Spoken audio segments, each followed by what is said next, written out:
ওম ভগবতে বাসুদেবায় নমঃ। নমস্কার, চলে এসেছি আবার আপনাদের কাছে ভগবত ভক্তি মার্গের আরও একটি নতুন অধ্যায়ের আলোচনা নিয়ে। আজকের অধ্যায়টি অত্যন্ত গুরুত্বপূর্ণ অধ্যায়।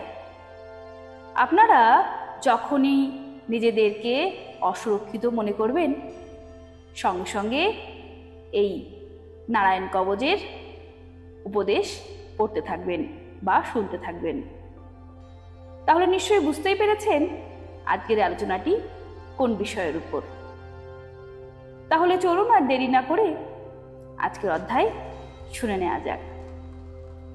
শ্রীমদ্ ভাগবত মহাপুরাণের ষষ্ঠ স্কন্ধের অষ্টম অধ্যায়, নারায়ণ কবচের উপদেশ।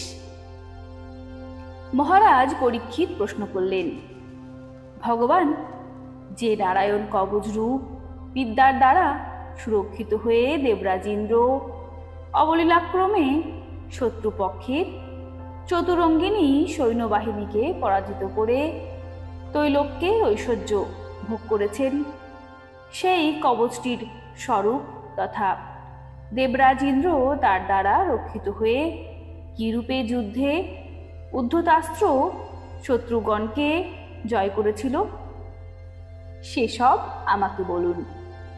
শ্রী শুকদেব বললেন, হে পরীক্ষিত, ত্বষ্টাপুত্র বিশ্বরূপ দেবতাদের দ্বারা বৃত্ত হয়ে পৌরোহিত্যে স্বীকার করলে দেবরাজ ইন্দ্রের জিজ্ঞাসার উত্তরে তিনি নারায়ণ কবচরূপ বিদ্যা বলেছিলেন। তুমি মনোযোগ দিয়ে সেই উপদেশ শোনো। বিশ্বরূপ বললেন, হে দেবরাজ ইন্দ্র, কোনো রকম বিপদ উপস্থিত হলেই ওই কবচ বন্ধন কর্তব্য। কবচ ধারণের বিধি হল হস্তপদ প্রক্ষালন করে উত্তরাশ্ব হয়ে আসনে উপবেশন করে কুশাঙ্গুরীয় ধারণ করে আচমনান্তর বাক সংযম করে পবিত্রভাবে ওম নমো নারায়ণায় এবং ওম নমো ভগবতে বাসুদেবায় এই অষ্টাক্ষর ও দ্বাদশাক্ষর নারায়ণ মন্ত্র দ্বারা যথাক্রমে অঙ্গন্যাস ও করন্যাস করবে। প্রথমে ওম নমো নারায়ণায় এই অষ্টাক্ষর মন্ত্রের ওম ইত্যাদি 8 অক্ষর ক্রমশ পদদ্বয়, জানুদয়, উরুদয়, উদর, হৃদয়, বক্ষস্থল, মুখ ও মস্তকে নাশ করবে, অথবা পূর্বোক্ত মন্ত্রের দ্বারা বিপরীত ক্রমে মস্তক থেকে আরম্ভ করে পদদ্বয় পর্যন্ত অষ্ট অঙ্গে নাশ করবে। তারপর ওম নমো ভগবতে বাসুদেবায় এই দ্বাদশাক্ষর মন্ত্রের দ্বারা করন্যাস করবে। ওমকার থেকে অন্ত্যস্তয় কার পর্যন্ত এক একটি অক্ষর প্রণবযুক্ত করে যথাক্রমে ডান হাতের তর্জনী থেকে বাম হাতের তর্জনী পর্যন্ত 8 আঙ্গুলে এবং ডান ও বাম অঙ্গুষ্ঠের আদ্য ও অন্ত পর্বে চতুষ্ঠেও ন্যাস করবে। তারপর ওম বিষ্ণবে নমঃ এই মন্ত্রের প্রথম অক্ষর ওমকে হৃদয়ে, বিকে ব্রহ্মরন্ধ্রে, শকে ব্রহ্ম মধ্যে, নকে শিখায়, বেকে নেত্রদয়ে এবং নকে সর্বাঙ্গে ন্যাস করবে। তারপর ওম ম অস্ত্রায় ফট মন্ত্রে দিগদ্ধন করবে। এইভাবে ন্যাস করলে এই বিধি জ্ঞাতা পুরুষ মন্ত্রস্বরূপ হয়ে যায়। তারপর সমগ্র ঐশ্বর্য, ধর্ম, যশ, লক্ষ্মী, জ্ঞান ও বৈরাগ্য পরিপূর্ণ ইষ্টদেব ভগবানের ধ্যান করবে এবং নিজেকেই তদ্রূপী চিন্তন করবে। তদন্তর বিদ্যা, তেজ ও তপস্বরূপ নিম্নোক্ত কবচ পাঠ করবে। ভগবান শ্রীহরি পক্ষীরাজ গরুড়ের পৃষ্ঠে তার পাদপদ্ম বিন্যস্ত করে রেখেছিলেন। অনিমাদি অষ্টসিদ্ধি তার সেবায় নিরত। তিনি অষ্টবাহুতে শঙ্খ, চক্র, চর্ম, অসি, গদা, বাণ, ধনু ও পাশ ধারণ করে রয়েছেন। সেই ওঙ্কার স্বরূপ প্রভু সর্বপ্রকারের সকল বিপদ থেকে আমাকে রক্ষা করুন। সত্যমূর্তি ভগবান জলমধ্যে জলজন্তু ও বরুণ পাশ থেকে আমাকে রক্ষা করুন। মায়াবশে ব্রহ্মচারী রূপধারী বামন ভগবান স্থল মধ্যে বিশ্বরূপ শ্রী ত্রিবিক্রম ভগবান গগনমণ্ডলে আমাকে রক্ষা করুন।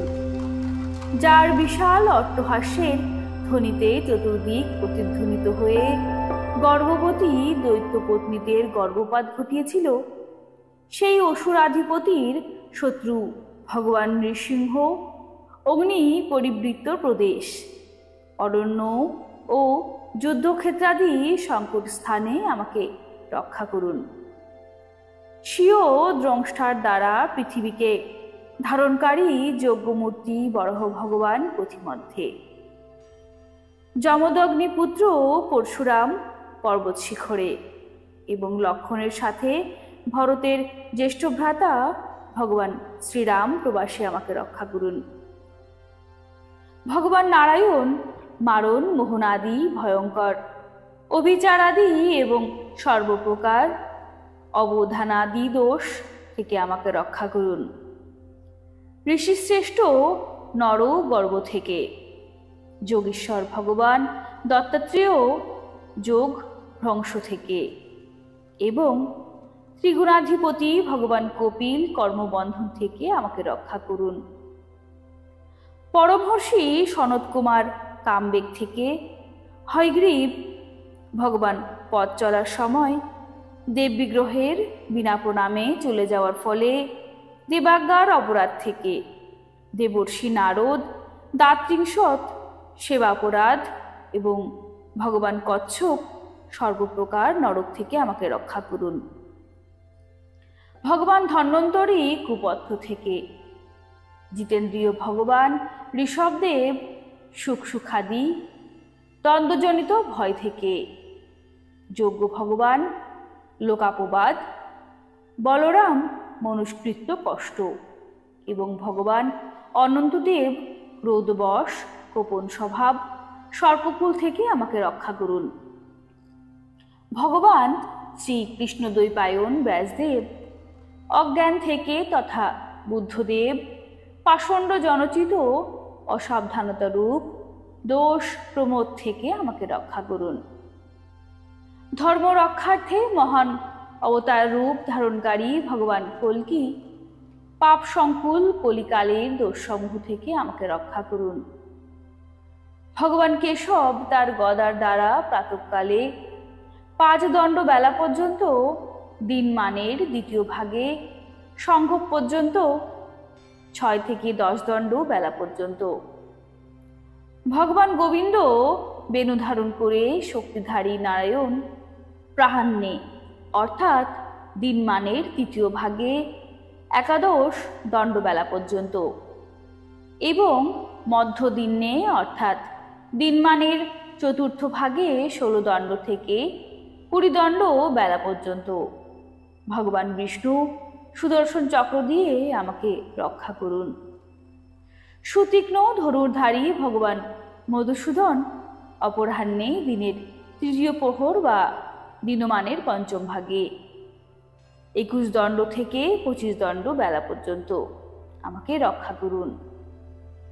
সর্বলোকাত্মক ব্রহ্মাদি ত্রিমূর্তি সম্পন্ন মাধব সায়ংকালে অর্থাৎ দিনমানের শেষ ভাগে 26 দণ্ড বেলা থেকে সূর্যাস্ত পর্যন্ত আমাকে রক্ষা করুন।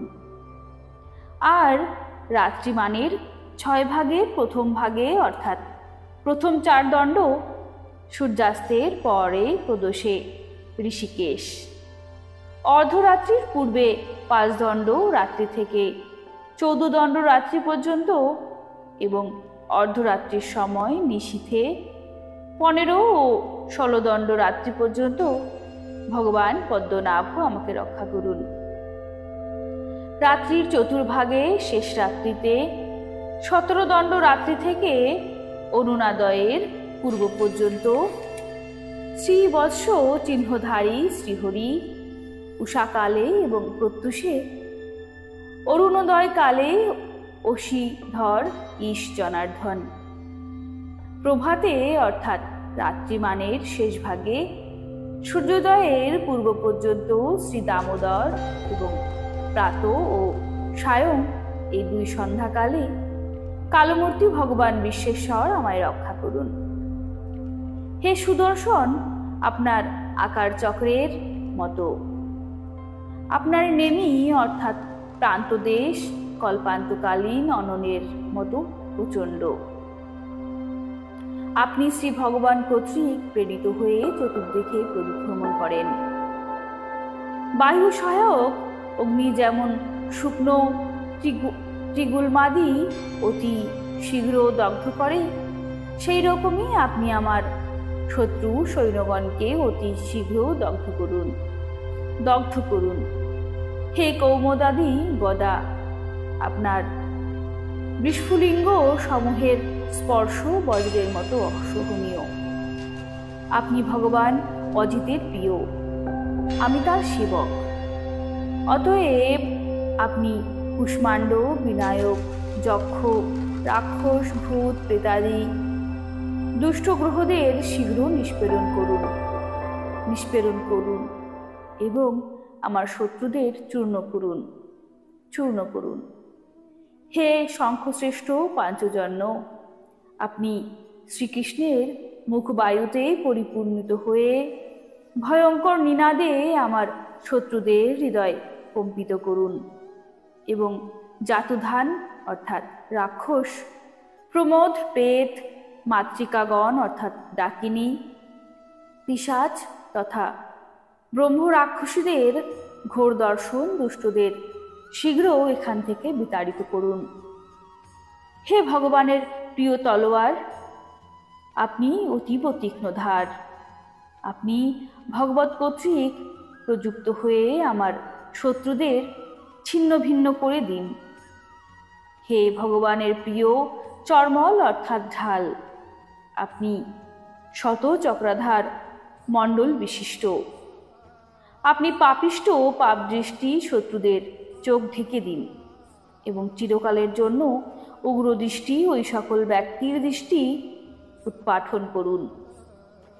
সূর্য প্রভৃতি অন্য যেসব গ্রহ, ধূমকেতু, কেতু, দুষ্ট মানুষ, সর্পাদি, সরীসৃপ, দ্রংষ্টা সহিত হিংস্র প্রাণী, ভূত, প্রেতাদি তথা পাপসমূহ থেকে আমার যে ভয় উৎপন্ন হয়ে থাকে, এই সকল ভয় এবং যা আমার মঙ্গলের বিঘ্ন উৎপাদন করে, তা শ্রী ভগবানের নাম, রূপ তথা আয়ুধাদির কীর্তনের দ্বারা শীঘ্র ক্ষমাপ্রাপ্তি হোক। বৃহৎ রথন্তরাদি সামবেদীয় স্তোত্র দিয়ে যার স্তুতি করা হয়, সেই বেদময় ভগবান গরুর ও বিষ্মক সেন নিজের নামাচরণের শক্তি দিয়ে আমাকে সব রকম বিপদ থেকে রক্ষা করুন। শ্রীহরির নাম, রূপ, বাহন, আয়ুধ ও শ্রেষ্ঠ পার্শ্বদগণ আমার বুদ্ধি, ইন্দ্রিয়, মন আর প্রাণকে সব রকম আপদ থেকে রক্ষা করুন। যা কিছু কার্য অথবা কারণরূপ জগৎ সবই প্রকৃতপক্ষে ভগবানের স্বরূপ। এই সত্যের প্রভাবে আমার সব উপদ্রব নষ্ট হয়ে যাক। ব্রহ্ম ও আত্মার একাত্মা যারা সতত ধ্যান করে অনুভব করছেন, তাদের দৃষ্টিতে ভগবানের সমস্ত স্বরূপ বিকল্প ভেদরহিত। তবুও তিনি নিজের মায়া শক্তির দ্বারা ভূষণ, আয়ুধ ও রূপ নামক শক্তি ধারণ করে থাকেন, এ কথা নিশ্চিত সত্য। এই কারণে সর্বজ্ঞ সর্বব্যাপক ভগবান শ্রীহরির সদা সর্বত্র সর্বস্বরূপে আমাকে রক্ষা করুন, যিনি নিজের ভয়ঙ্কর অট্টহাস্যে সর্বলোকের ভীতি উৎপাদন করেন এবং স্বীয় তেজের দ্বারা সকলের তেজ হরণ করে থাকেন। সেই ভগবান নৃসিংহ দিক সকলে বিদিক সকলে ঊর্ধ্বে অধোদেশে অন্তরে বাহিরে ও সকল দিকে আমাকে রক্ষা করুন। হে দেবরাজ, আমি তোমার কাছে এই নারায়ণ কবচ কীর্তন করলাম। এই নারায়ণ কবচের দ্বারা তুমি নিজেকে সুরক্ষিত করে নাও। এর ফলে তুমি অনায়াসে সমস্ত অসুর দল পতিদের জয় করতে পারবে। এই নারায়ণ কবচ যিনি ধারণ করেন, তিনি যার দিকে দৃষ্টিপাত করেন অথবা চরণ দ্বারা যাকে স্পর্শ করেন, সে ব্যক্তিও তৎক্ষণাৎ ভয়মুক্ত হয়ে যায়। যেই বিদ্যা ধারণ করে তার রাজা, দস্যু অথবা গ্রহাদি কিংবা ব্যাধি ইত্যাদি কোনো কিছুর থেকেই কখনো ভয় হয় না। হে দেবরাজ, পুরাকালে কুশিক গোত্রীয় কোনো এক ব্রাহ্মণ এই বিদ্যা ধারণ করে যোগ অবলম্বন করে মরুভূমিতে দেহত্যাগ করেছিলেন। এই ব্রাহ্মণের দেহ যেখানে ত্যাগ হয়েছিল তার উপর দিয়ে একদিন গন্ধর্বরাজ চিত্ররথ শ্রীগণের পরিবৃত হয়ে বিমান যোগে যাচ্ছিলেন। সেই স্থানের উপরে আসা মাত্রই বিমানের সঙ্গে অধোমুখ হয়ে তিনি আকাশ থেকে মাটিতে পড়ে গেলেন। এই ঘটনায় তার আর বিস্ময়ের সীমা রইল না। তারপর বালখিল্য মুনিদের উপদেশে বুঝলেন যে নারায়ণ কবচ ধারণের ফলেই এই ঘটনা ঘটেছে। তিনি যখন সেই ব্রাহ্মণের অস্থিসমূহ সংগ্রহ করে পূর্ববাহিনী সরস্বতী নদীতে নিক্ষেপ করে স্নান সমাপন করে স্বধামে প্রস্থান করলেন। শ্রী শুকদেব বললেন, হে মহারাজ পরীক্ষিত, যে ব্যক্তি উক্ত সময়ে এই নারায়ণ কবচ শ্রবণ করে আর যে আদরপূর্বক এই কবচ ধারণ করে সমস্ত প্রাণীগণ তাকে নমস্কার করে এবং সে সকল ভয় থেকে মুক্ত হয়ে যায়। হে পরীক্ষিত, শতক্রতু ইন্দ্র আচার্য বিশ্বরূপের কাছ থেকে এই বৈষ্ণবী বিদ্যা প্রাপ্ত হয়ে যুদ্ধে অসুরদের পরাজিত করে ত্রিভুবনের সম্পদ উপভোগ করতে লাগলেন।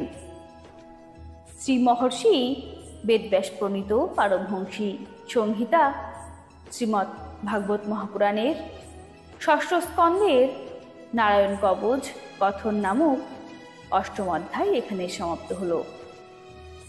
কেমন লাগলো এই ভিডিওটি কমেন্ট করে কিন্তু অবশ্যই জানাবেন এবং অবশ্যই এই নারায়ণ কবচটি পাঠ করবেন। তাতে আপনারা ভয়মুক্ত হবেন এবং অভয় হয়ে মন খুলে বলবেন, ওম নমো ভগবতে বাসুদেবায়। নমস্কার।